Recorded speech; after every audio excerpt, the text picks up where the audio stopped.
Good afternoon, everyone. Today's Good topic afternoon. polyneuropathy. Good afternoon. Good afternoon. So,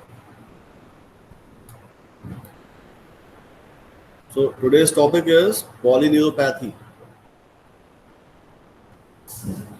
So what is this polyneuropathy?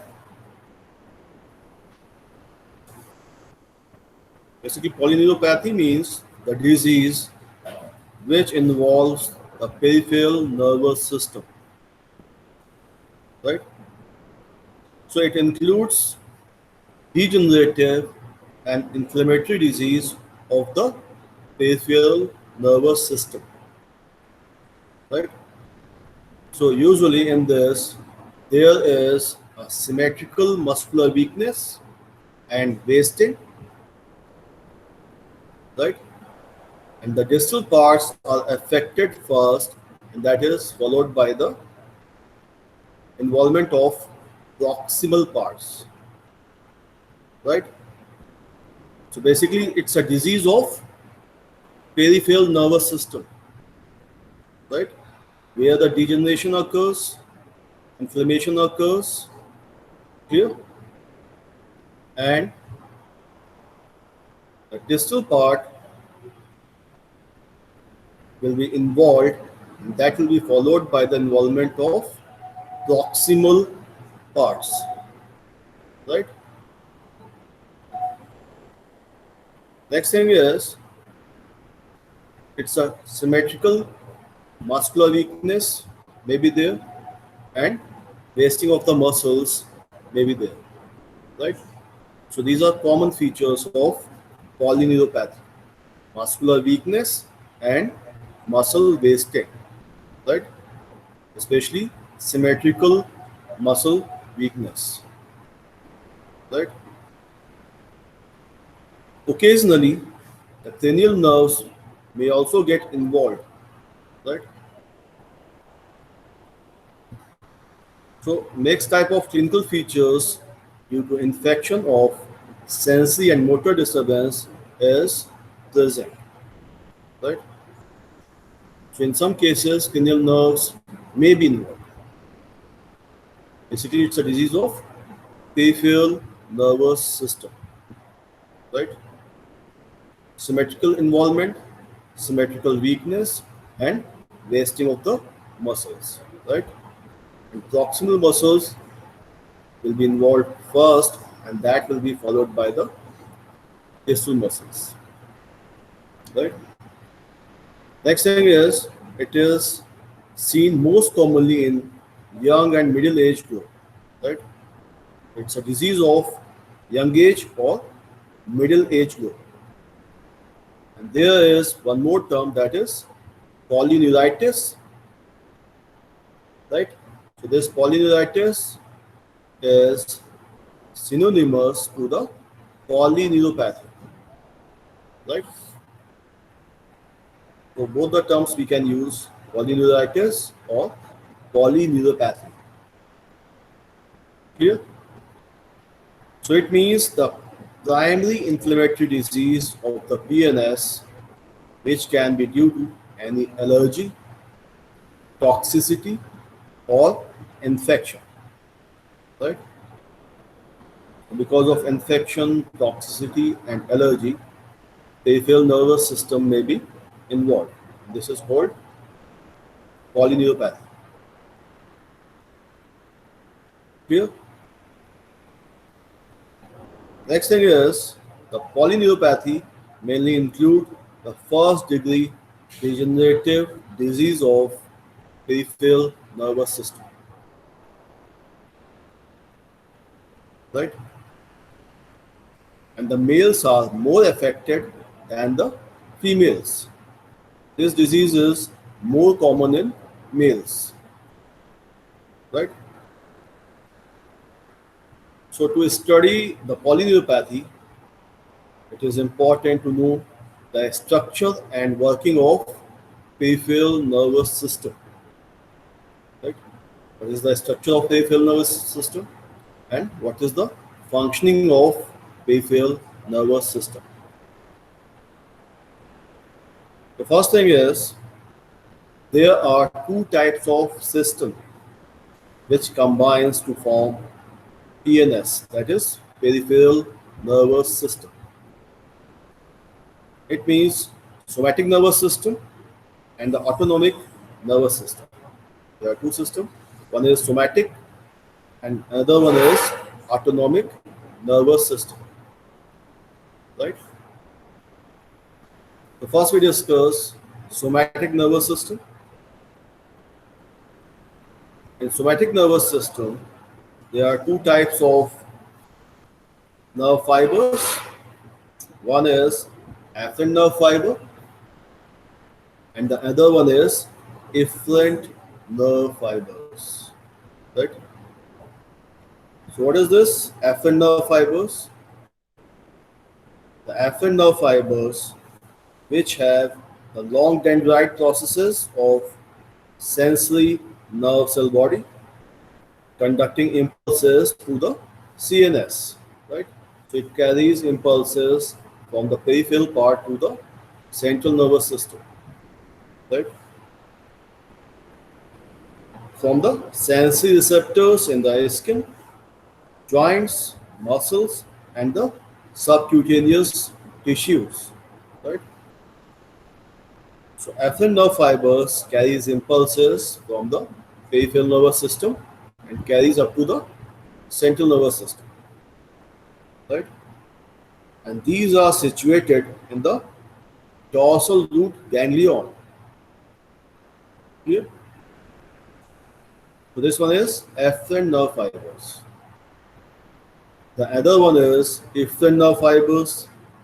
So efferent nerve fibers are the axonal processes of the nerves which convey impulses to the skeletal system, right? So signals comes from CNS to the muscles, joints, right? So impulses comes to the skeletal system, right? Basically, it's a motor type nerves. So this one is somatic nervous system, afferent nerve fibers and efferent nerve fibers. Here, the other point is the autonomic nervous system has two parts. One is parasympathetic part and the other one is sympathetic part, right? So it supplies the vessel organs, unstriated muscles and blood vessels, right?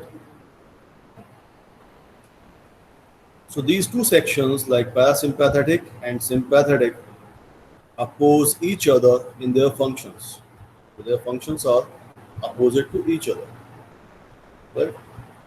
So the parasympathetic system helps in maintaining the normal activity of the body and conserve energy by its actions on the body systems such as the heart and alimentary tract, right? Whereas the other sympathetic system prepares the body for activity by increasing the blood supply to the heart, muscles, and brain. So it increases the heart rate and lessens the activity of alimentary tract. Basically, sympathetic system helps in emergency condition, right? So it increases the heart rate and lessens the activity of alimentary tract, right? So the autonomic nervous system has afferent fibers which carry impulses from receptors in the viscera and blood vessels. So they are more concerned with the reflex activity, right? But certain sensations are also felt.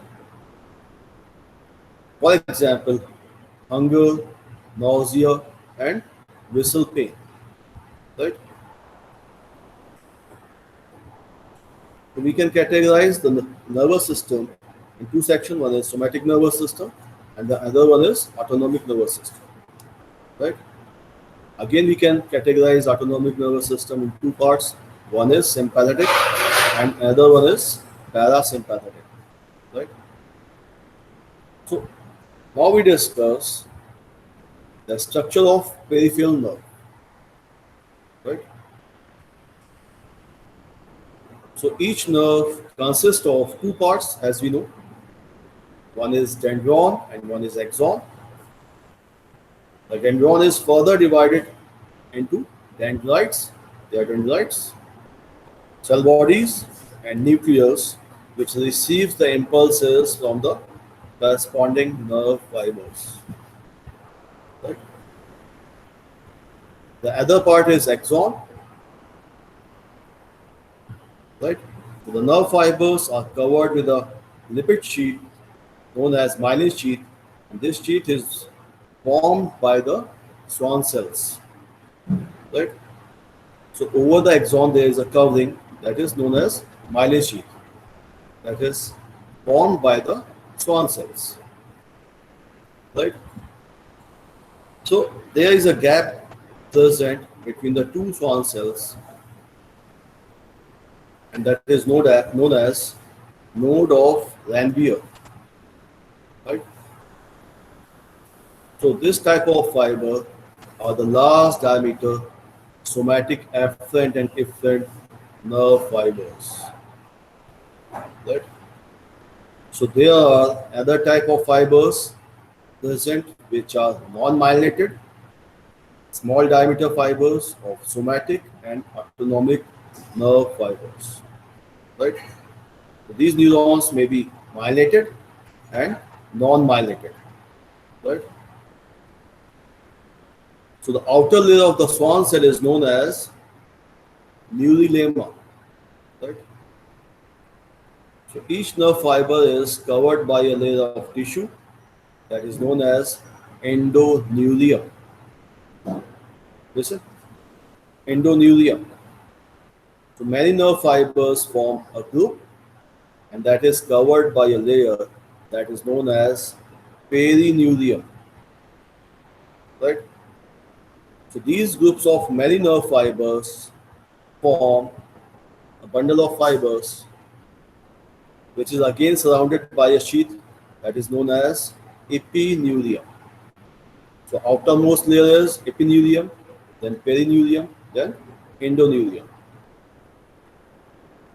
Right? Next thing is the nerve impulse transmission. How the nerve impulse transmits in the nerve. Right? So nerve transmission means how the impulse passes through the nerve.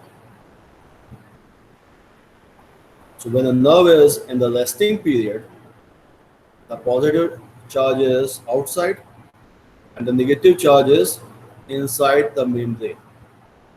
Right? Means positive charge outer side and the negative charge on the inner side.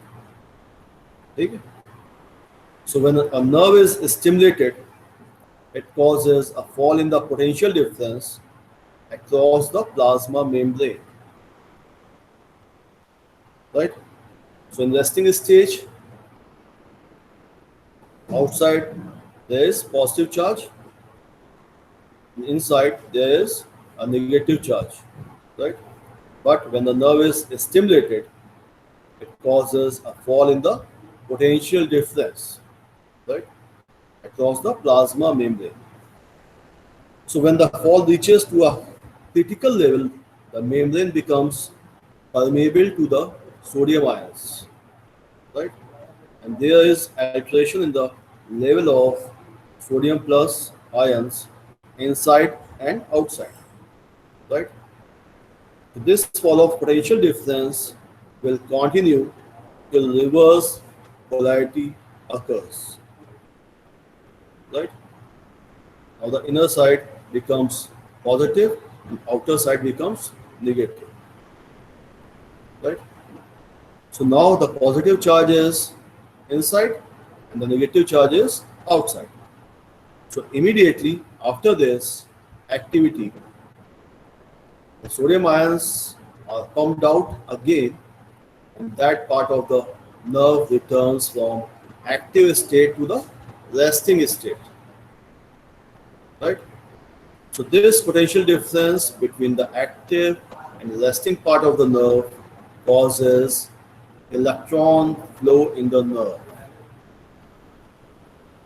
right?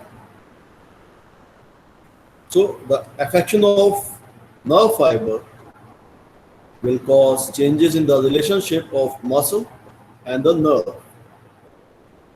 So it will lead to the structural and physiological changes in the muscle. So the protein configuration of the muscle will get disturbed.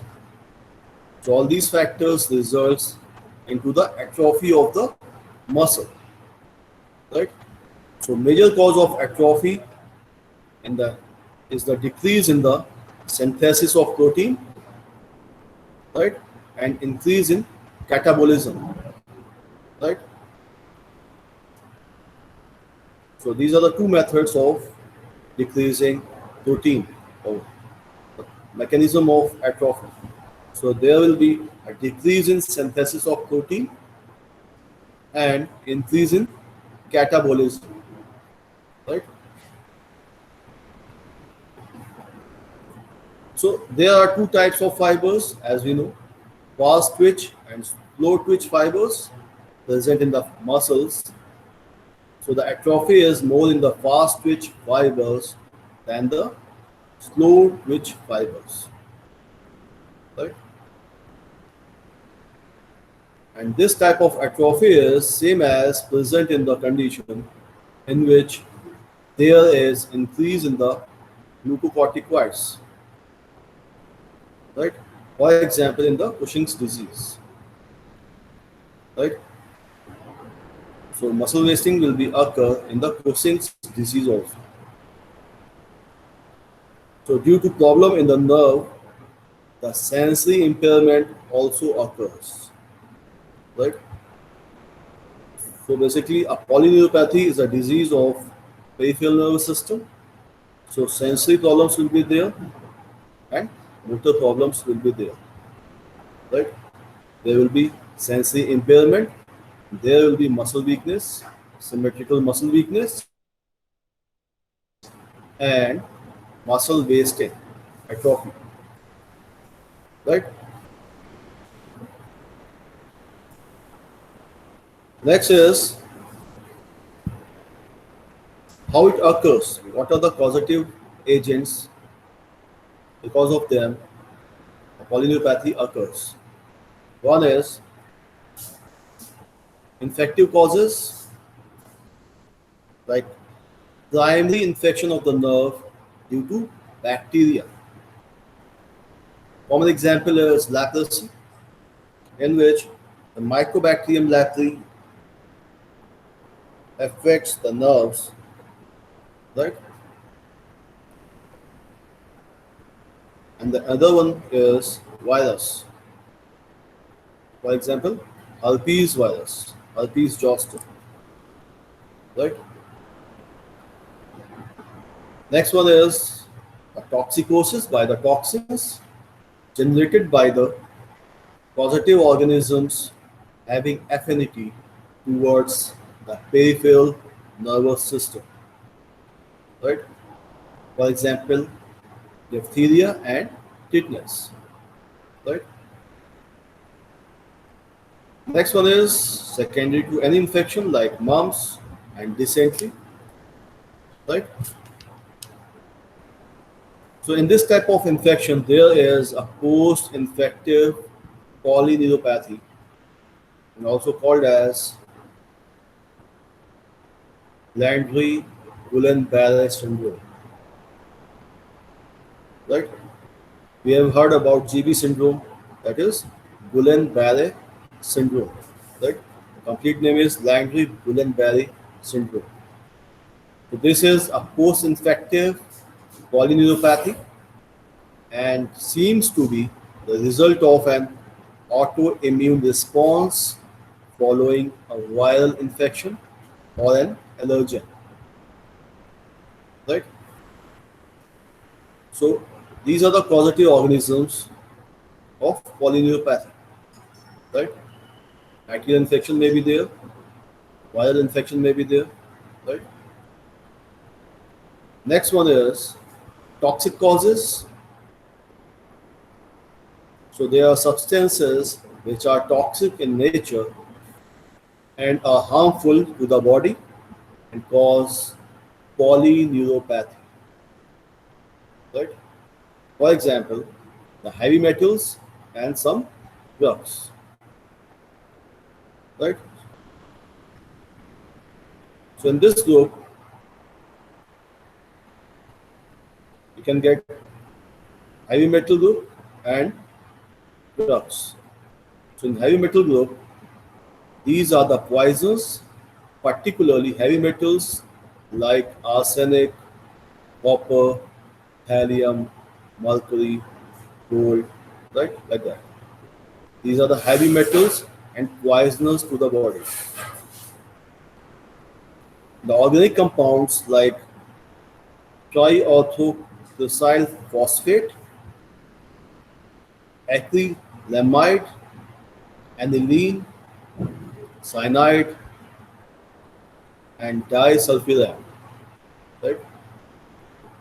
So these chemicals or compounds are also affects the peripheral nervous system. Clear? Next one is drugs.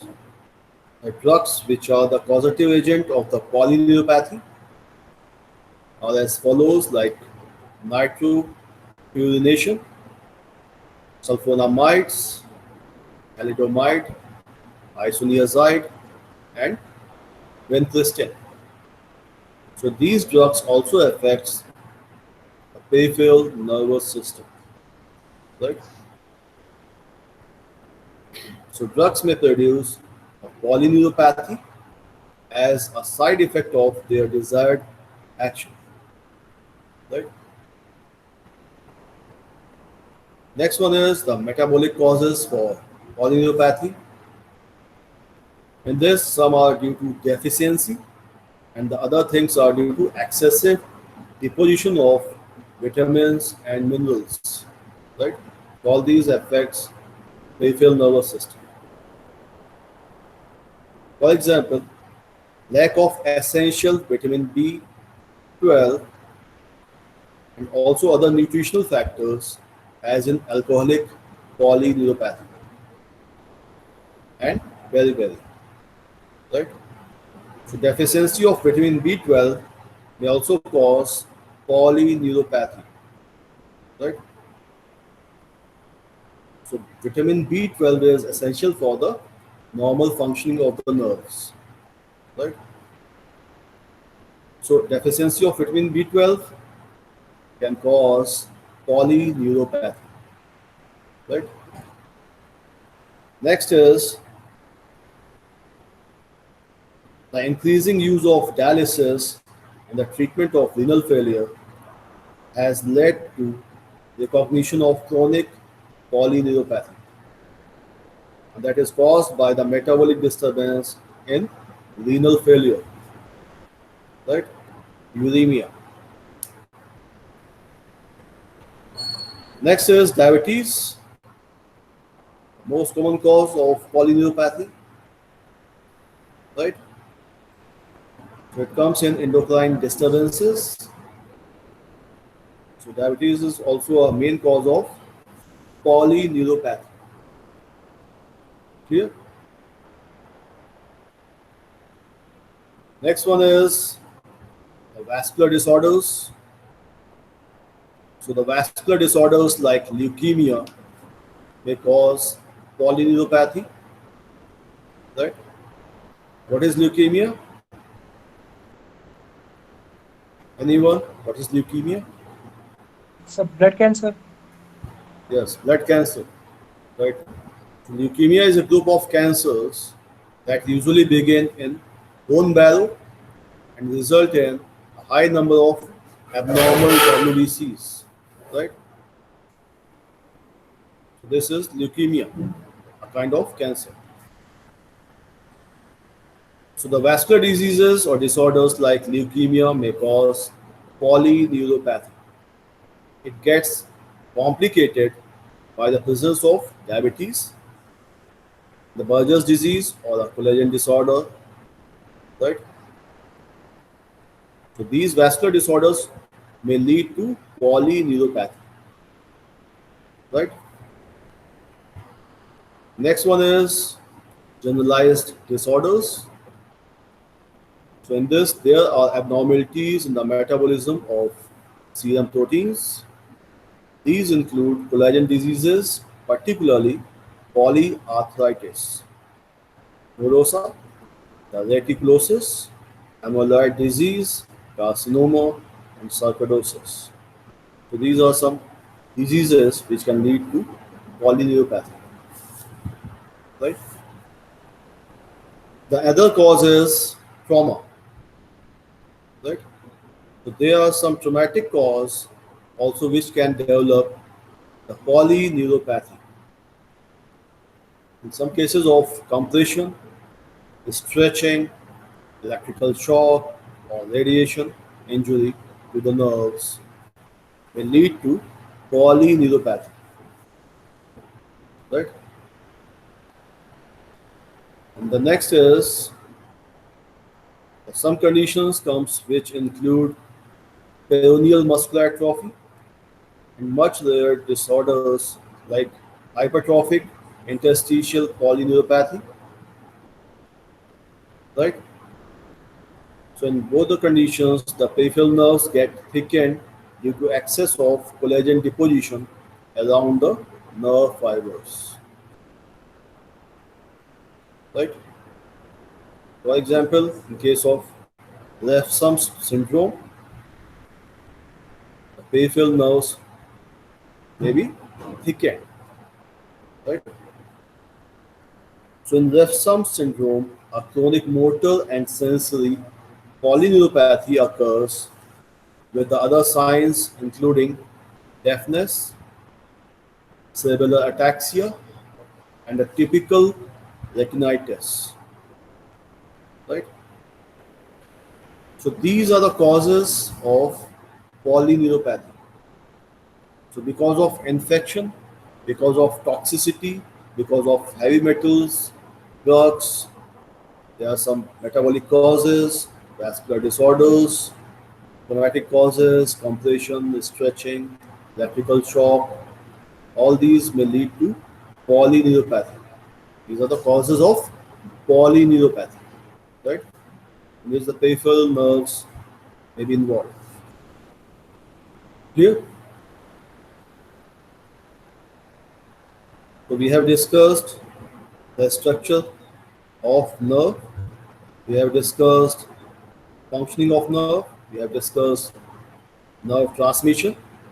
We have discussed causes of polyneuropathy, right? Now we discuss pathology.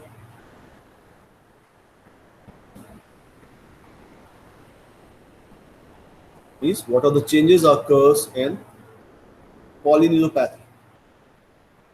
The point is each myelinated nerve fiber consists of two types of cells. The nerve cell body with the axon arising from it and the Schwann cells, right? So in the myelinated fibers, myelin is formed by the invagination of the Schwann cells, surface membrane around the axon, right?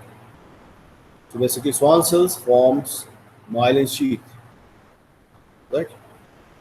These are two kinds of pathological process that occurs in neuropathies depending on the cause of the condition,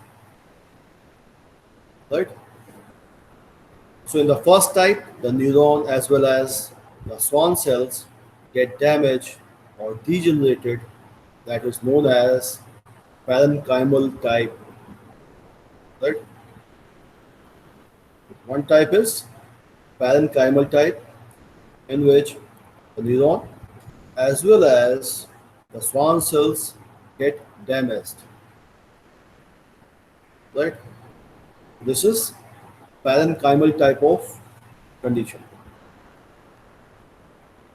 Next is in the second type, the neuron itself is not damaged primarily, but it is secondary to the other conditions. Right? In parenchymal neuropathies, following types of degeneration occurs, like axonal degeneration. What is this axonal degeneration? In this, the nerve cell body and the axon are primarily affected, leading to axonal degeneration. Right? So the recovery or regeneration of these damage is often very slow and it is never completed. This is known as axonal degeneration. And the degeneration occurs in the axon. Right? So point is the Schwann cells may be affected, causing demyelination without involvement of the axon. Right? And this occurs more in proximal region. So in this, the recovery is very quick and complete. Right? The other type is the Valerian type of degeneration. In this, axon as well as the myelin sheath gets damaged. Right? So axon gets damaged first and then it is followed by demyelination. Right? So the recovery of this type of damage is same as the axonal type of degeneration. That is also very slow and not complete. Right? So if any degeneration occurs in the axon, that will not be recovered completely. Right? And the recovery will be very slow. So one thing is degeneration occurs in the axon. The other thing is degeneration occurs in the Schwann cells. The third type is Valerian type of degeneration. Right? So during this type of pathology, the function of the nerve does not occur and the conduction of the impulse is impaired. So the muscle contraction is lost and this results into the muscle atrophy. Right? So on the other side, if we see the remyelination or recovery of the nerve, there is increase in the number of Ranvier nodes. The sodium potassium channels starts at the site of Ranvier nodes, and so the normal function of the nerve is started. So that is the conduction of the nerve impulse. Right? So this is the pathological changes occurs in polyneuropathy. Right? The second type of pathology is the interstitial type. So in this type, the nerve is not primarily damaged, but the damage occurs secondary to the changes occurring in the vascular structure. Right? So the tissue around the nerve can also affect the nerve, and by which some pathology occur to the nerve or the nerve structure. Right? So this is the pathological process in case of polyneuropathy.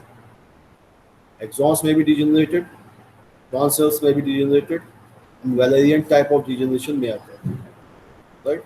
And the other type is interstitial type. Right? So this is the pathology of polyneuropathy. Yeah.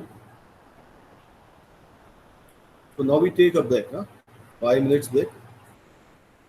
Then we will discuss symptoms or clinical features of polyneuropathy. Right?